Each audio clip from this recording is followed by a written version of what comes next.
और कुछ ही दूरी पर जेन को जंगली जानवर दिखाई देते हैं, जिसे देखकर जेन डूमा की मदद से उनका शिकार करने का सोचता है ताकि इन जानवरों से ये दोनों अपनी भूख मिटा सके। अब यहाँ जेन डूमा को भैंसों का शिकार करने के लिए भेज देता है, लेकिन वो भैंसे डूमा को देखकर यहाँ वहाँ भागने लगते हैं और इसी भगदड़ में वो भैंसे जेन की तरफ आने लगती हैं। अब यहाँ जेन खुद को बचाने के लिए झाड़ियों के बीच लेट जाता है, जिससे उसकी जान बच जाती है। लेकिन इस दौरान जेन और डूमा एक दूसरे से अलग हो जाते हैं और फिर कई घंटे बीत गए, लेकिन डूमा का कोई पता नहीं चल पाया। अब यहाँ रात होने वाली थी, जिससे जेन जंगली जानवरों का आसानी से शिकार बन सकता था।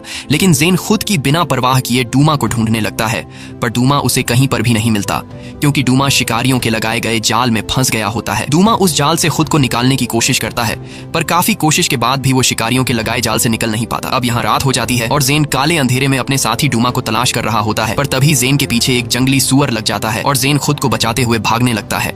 लेकिन भागते भागते अचानक उसका पैर पत्थर से टकराने की वजह से वो नीचे गिर जाता है और बेहोश हो जाता है। लेकिन फिर कुछ देर बाद जेन को जब होश आता है तो वो खुद को डूमा और रिप के साथ पाता है। दरअसल रिप ने ही ऐन वक्त पर आकर चीते को जाल से छुड़ाया और जेन को भी बचा लिया। सुबह होने पर जेन रिप का शुक्रिया अदा करता है और साथ ही उस हीरे की गुफा में रिप को अकेला छोड़ने के लिए माफी मांगता है।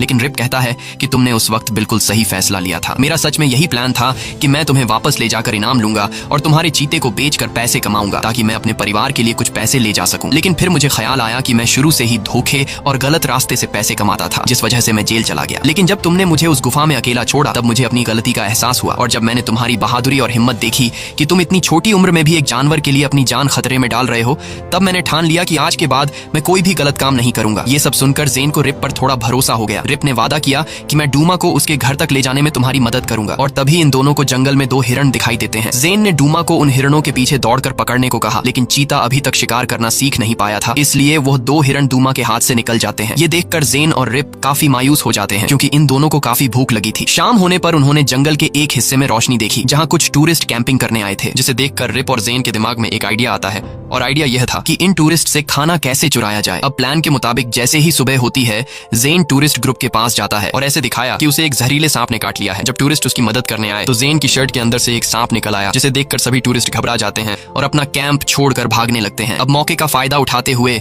जेन और रिप उन टूरिस्ट का सारा खाना चुरा लेते हैं। इसके बाद ये दोनों नदी के रास्ते बोट में आगे की तरफ निकल पड़ते हैं। यहाँ जेन को जब पता चलता है कि रिप पिछले कई सालों बाद अपने गांव जा रहा है और उसके पास पैसे नहीं है, तब जेन रिप को पैसों की वो गड्डी दे देता है जो इसे स्कूल में उन शरारती लड़कों से मिली थी। यहाँ पहले तो वो पैसे लेने से इनकार कर देता है, लेकिन फिर जेन कहता है कि ये पैसे मैं तुम्हें मेरी मदद के लिए दे रहा हूँ। रिप बड़ी ही खुशी से वो पैसे ले लेता है और बदले में जेन को हीरे का एक टुकड़ा दे देता है जो उसे हीरे की गुफा में मिला था। अब नदी पार करने के बाद वो पहाड़ों के रास्ते चलते रहे। तभी डूमा ने रास्ते में एक हिरण का बचा हुआ शिकार देख लिया और डूमा उसे खाने लगा। यहाँ जेन ने डूमा से कहा कि खाने को हमारे साथ भी बांट